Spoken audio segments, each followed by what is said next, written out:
Seguramente viene siguiendo usted esta novela del fondo anticíclico. Ayer se iba a tratar en la Cámara de Diputados, se pasó a cuarto intermedio. ¿Hoy será el día? Sí, bueno, a ver, ¿de qué se trata? La industria vitivinícola dice que está en crisis, que no vende ni adentro ni afuera del país, que están complicadas sus cuentas. Entonces, ¿el gobierno qué propone? Crear un fondo con dinero que vamos a tomar prestado todos los mendocinos de 4.000 millones de pesos, 1.000 millones por año durante los próximos 4 años, para asistirlo al sector vitivinícola en el caso de que tengan una crisis. Si les sobra uva, hay que comprar esa uva para mosto, si tienen sobrestock vínico, salir a asistirlos de algún modo para que su actividad sea rentable. Desde la oposición dicen, bueno, pero que esa plata no sea solo toma de deuda del Estado, que también la pongan los privados. Y hay otros que dicen, no, ¿por qué al sector vitivinícola y a los demás no? Exactamente. Bueno, de eso vamos a hablar. Ahora estamos junto a Julio Totero, que es el vicepresidente de ASINMED, y Rubén Palau, que es el presidente de APIME. Bienvenidos ambos. Hola, Rubén. Bien, gracias. Julio. ¿La metalmecánica cómo está? Bueno, esto lo hemos comentado en varias ocasiones, por debajo del 50% de nuestro nivel de ocupación. Por lo tanto, esto es un mensaje muy claro: las empresas entran en crisis por debajo de esos niveles de actividad económica. Entonces, vemos con preocupación que a veces no se atiendan los reclamos de todos los sectores por igual. Con respecto a esto del fondo anticíclico que ustedes mencionaban, creemos que hay que darle una salida a los productores porque evidentemente tienen que levantar la cosecha, de alguna manera los tienen que ayudar.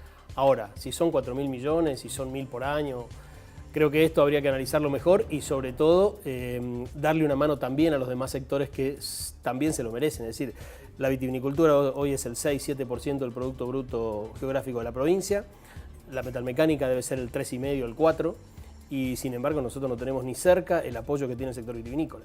¿Y por qué se sostiene, al menos en los libros de primaria, que es la industria madre? ¿Lo es o no? Miren, buenos días. ¿Cómo le va?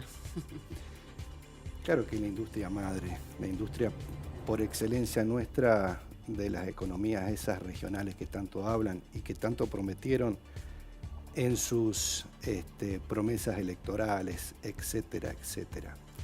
Pero también son pymes, aquellos pequeños productores que nunca vieron en los momentos críticos de la industria vitivinícola nada, siempre le dieron el beneficio impositivo y económico a los grandes bodegueros.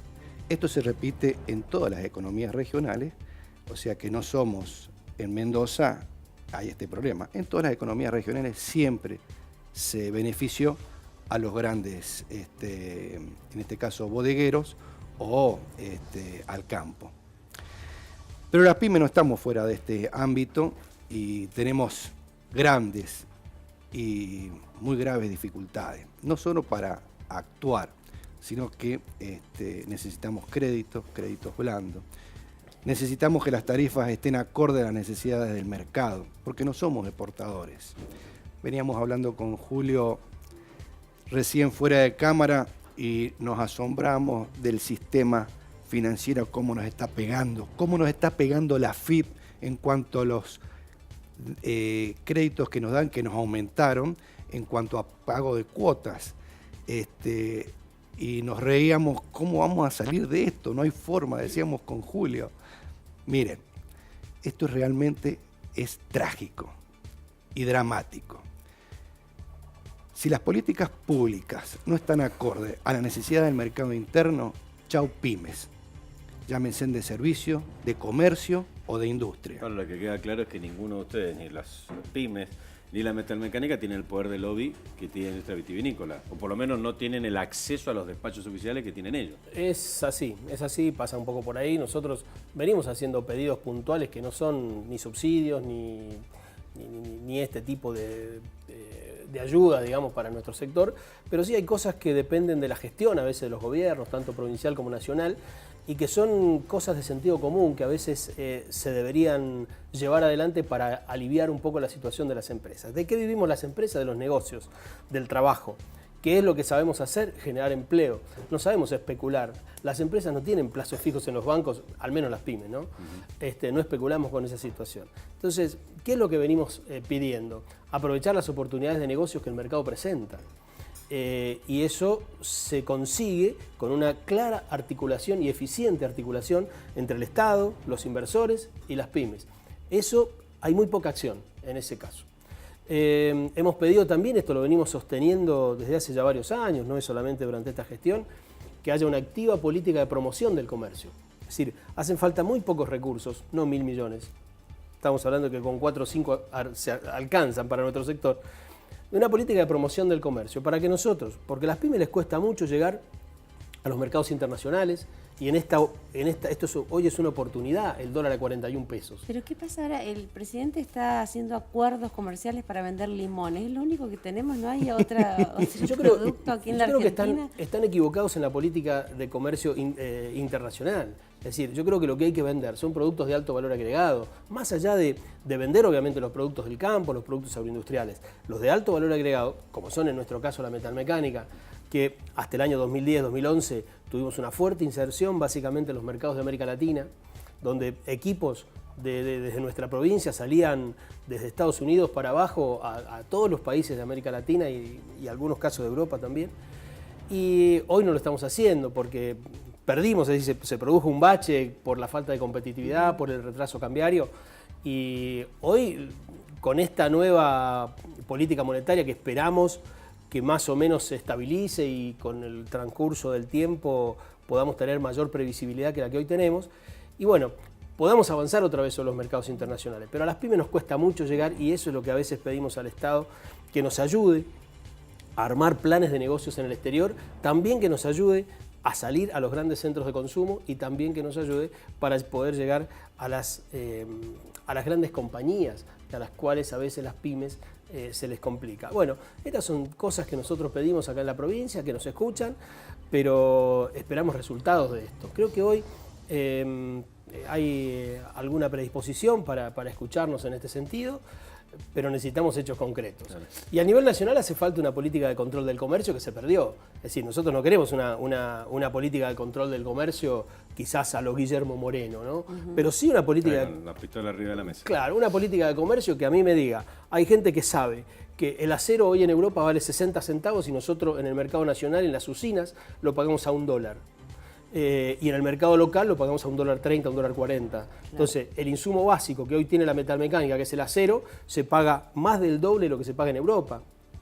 El acero inoxidable lo mismo. Entonces, ahí es donde hay que tener políticas de control del comercio para decir, bueno, a ver, yo tengo que arancelar lo que debo arancelar, pero tengo que sacarle aranceles a aquello que debo sacarle aranceles para tener una economía más competitiva.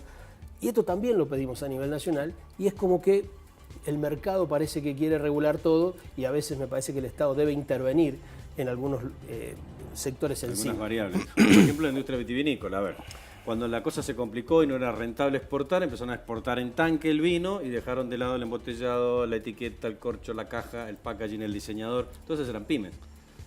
Che, ¿Se puede poner como condición? ¿Y los pequeños productores? Por eso, se le puede poner como condición a los grandes bodegueros. Mira, nosotros vamos a asistir, pero fíjate, todas estas pequeñas y medianas empresas satélites de tu industria que dejaste afuera cuando no te convenía. Fíjate, ahí te voy a hacer una mención muy pequeña. ¿Ustedes se acuerdan cuando salió el tema de la Lobesia botrana en la provincia? Sí. Fue una gran bodega la que lo trajo. Bueno, pero más allá de ese, que te voy a dar la razón, empezaron a inspeccionar vía aérea, que es lo que teníamos en Mendoza. Y se dieron cuenta a partir de ahí de que hay grandes dimensiones de pequeños productores que dejaron sus tierras abandonadas, porque ahí se dieron cuenta del abandono en la parte vitivinícola, el abandono en la parte de la fruta, esto fue olivícola, ni va a hablar, etcétera, etcétera, y ahí se dieron cuenta que el pequeño productor, obvio que no puede mantener una tierra de 2, 3, ni 7 hectáreas, entonces la dejaron en abandono y se fueron a vender, no sé, café o pan casero a la ruta, etcétera, etcétera, etcétera. Sí, empanada los domingos. O empanada los domingos. Y siempre vamos a beneficiar a los mismos. Esto pasa también en el orden nacional, no vaya a creer que no. A raíz de esto, nosotros a nivel nacional fuimos al Congreso, me acuerdo en diciembre, y expusimos la problemática de todos los sectores, no solo de los comercios, servicios, sino también que la industria.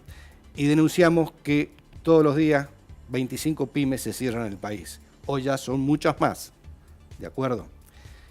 Y estaban, lo hicimos sobre este pedido sobre el anexo al Congreso que queda sobre la calle Rivadavia, ahí en un subsuelo y estuvieron todos los diputados de la Nación, un salón totalmente lleno de pymes y con diputados, y les expusimos la problemática de todos los sectores, que se siguen con estas políticas totalmente liberadas, que dejan al Estado, al mercado, esa libre flotación del juego del libre oferta y la demanda. En toda Sudamérica esto nunca se ha cumplido, porque los grandes grupos económicos son mucho más poderosos que los Estados, entonces te sobrellevan y te pasan por arriba y hacen lo que quieren. Tenemos que, como dice Julio, un pequeño control para ya pedir un mayor control por parte del Estado para que se haga cargo de aquellos grupos pequeños que están en posiciones totalmente muy por debajo de cualquier mercado. Y como decíamos con Julio fuera de cámara, che, pero vos fíjate que ¿para qué vamos a elegir presidente si acá los mercados hacen lo que quieren con cualquier Estado?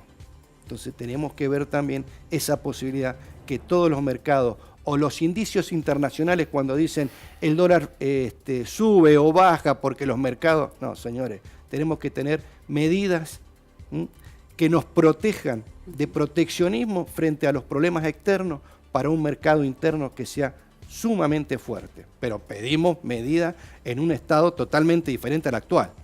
El estado de ahora es libre juego de la oferta y la demanda y al chico lo deja totalmente desguarnecido como está pasando ahora. ¿Y ahora el comercio aporta más empleo que la industria vitivinícola, por ejemplo? Sí, puede, sí, por supuesto, mucho más empleo. Y fíjense en cómo está. Y esto voy a hacer colación porque estamos trabajando con otras cámaras empresariales para la problemática del sector, porque nosotros venimos sosteniendo que estamos en una emergencia, pyme o MIPYME, si se quiere decir, y esto lo queremos sacar a la luz. A ver, tenemos que tener normas impositivas, financieras, crediticias, que nos puedan llevar a un parate de todo esto, porque siguen cerrando, ¿de acuerdo? Ahora, entonces, esto lo venimos trabajando, fortalecimiento, o sería, en definitiva, con otras cámaras empresariales de la provincia, una emergencia, MIPYME, porque no damos para más y se vienen cerrando. La reducción de los aportes patronales anunciados a nivel nacional, no mueve la aguja, ¿no? Para nada. ¿Para blanquear no ayuda? No ayuda para nada. Es una herramienta, no te decimos que no, pero necesitamos mucho más. Esto es igual que cuando, ¿se acuerdan cuando el tema del bono que salió a fin de año? Sí. De los 5.000 pesos, que fue un arreglo político entre la CGT y el gobierno para que a fin de año no explote nada, etcétera, etcétera. Bueno, nada. Esto no movió nada la aguja, todo lo contrario, nos perjudicó a las pymes. Totalmente. Y todavía nos puso en discusión con el trabajador, que no teníamos nada que ver nosotros. Todo lo contrario. Fíjense que cómo lo pone el gobierno en contra, que depende de nosotros, dependemos del trabajador, dependemos del asalariado, porque vivimos del mercado interno. Y para colmo nos pone en contra del trabajador. Los pone enfrentados en la mesa. ¿Y ustedes cómo les cae esta medida del gobierno nacional de los 17.500? A nosotros no nos toca, digamos, o sea, nosotros estamos afuera de ese acuerdo, es decir, solamente esta reducción de aportes y contribuciones hasta 17.500 o por la diferencia por encima de ese valor, solamente es para algunos sectores, es decir, básicamente sectores agrícolas, sectores agroindustriales, sector aceitero, pero no es para el comercio, no es para el resto de la industria, es decir, esto abarca solamente, nosotros estimamos que acá en la provincia no más del 10 o el 12% de los asalariados. Y no sé si de los asalariados, porque es un sector bastante informal, digamos, al cual va dirigida la medida. Ese es el gran problema. Entonces quizás el impacto fiscal que esto tenga sobre las cuentas públicas no sea tanto, porque solamente posiblemente algunas empresas registren personal no blanqueado, digamos, y no hagan aportes. Entonces, a nosotros no nos afecta, no nos favorece esa medida. Por ejemplo, en el caso de ustedes, por un asalariado que todos los meses cobra 10.000 pesos, para poner una cifra redonda y fácil de sacar el cálculo, ustedes le dan 10.000 pesos. Esa persona, por supuesto, se le hacen las retenciones, los aportes, le va a quedar 7.500. Sobre esos 10.000, ¿ustedes cuánto más tienen que pagar? Aproximadamente el costo laboral es del 52%. O sea, 15.200. Sí, aproximadamente entre el 48 y el 52% es el costo laboral entre todos los ítems que abarca el 931, digamos ART, obra social. O sea, usted para que un trabajador suyo le queden en el bolsillo todos los meses 7.500, la empresa destina más de 15.000. O sea, al empleado le queda el 50% de lo que la empresa destina para su sueldo. Por lo que aporta el empleado también. Exactamente. Y les quiero dar una salvedad de que el 931 para nosotros no es nada agradable, ni mucho menos. El 931 nos genera muchas deudas porque no podemos pagarlo directamente. Y esto nos ¿Qué hace... es el 931? Es el formulario en el cual vos pagás todos los aportes y contribuciones. Ese 50% que nos ese decía 50%. Y muchas veces no lo podés pagar. No lo podés pagar. Entonces, ¿qué hace la AFIP? Viene y te embarga. Embargos tenemos, pero para hacer dulce. Y esos embargos para hacer dulce nos cuesta cuotas en la AFIP que por ahí no nos dan la cuota, directamente nos embargan, ¿de acuerdo? ¿Les vendría bien Entonces, un fondo anticíclico? ¿A los Bueno, dos? Qué ¿Sí? lindo. 2.000 millones para cada uno? Sí, seguro No que para sí, mí, pero ¿eh? no sería, Sino pero no para sería- los sectores. No sería la solución. No es la tampoco. solución Es decir, no es la tampoco. solución. Es decir, hace 2 o 3 años el presidente de la Nación trajo 200 millones de pesos para comprar excedentes vínicos. Sí. Y no se resolvió el problema. Por lo tanto, seguramente con este fondo anticíclico tampoco se va a resolver el problema. El problema es más estructural. El problema es de políticas que a veces no se toman quizás a veces por desconocimiento, otras veces por falta de tiempo en la gestión. Sí, bueno, Brescia lo admitió aquí hace un par de semanas atrás, dijo hasta tiene una cuestión de estrategia de negocio. Dice, Claro. tendríamos que hacer alguna autocrítica, sí, nos equivocamos en el mercado, en el margen, hoy estamos perdiendo con la cerveza. Entonces, a pero- mí me parece que lo que se debe hacer son generar políticas activas, identificar primero cuáles son todos los sectores que forman parte de la actividad económica de la provincia, empezando por el petróleo, que es la principal actividad económica que tiene Mendoza, casi el 20% del Producto Bruto Geográfico es el petróleo en Mendoza, y a las empresas de servicios petroleros no les cabe una ayuda de ningún lado, incluso son empresas castigadas por los ingresos brutos, hasta 5.75 pagan sobre el valor que vos facturás a la Administración Tributaria Mendoza. Entonces, hay una presión impositiva sobre el sector que más aporta a la economía provincial, que es excesiva, incluso genera competencia desleal con provincias vecinas que tienen otra tasa. Empresas de Neuquén vienen a trabajar acá con tasas de ingresos brutos mucho más bajos que los nuestros. Claro, tienen convenio multilateral. Claro, entonces me parece que hay que tomar medidas sector por sector, hay que identificarlos. El sector del ajo tiene su problemática, el sector de las conservas tiene su problemática, la metalmecánica la misma, la vitivinicultura la misma, pero parece que siempre la ayuda viene al mismo sector. Que cierre, ¿no? Bueno. Muchísimas gracias. Gracias. No, Gracias por a acompañarnos. ustedes, gracias Muy por amable. escucharnos.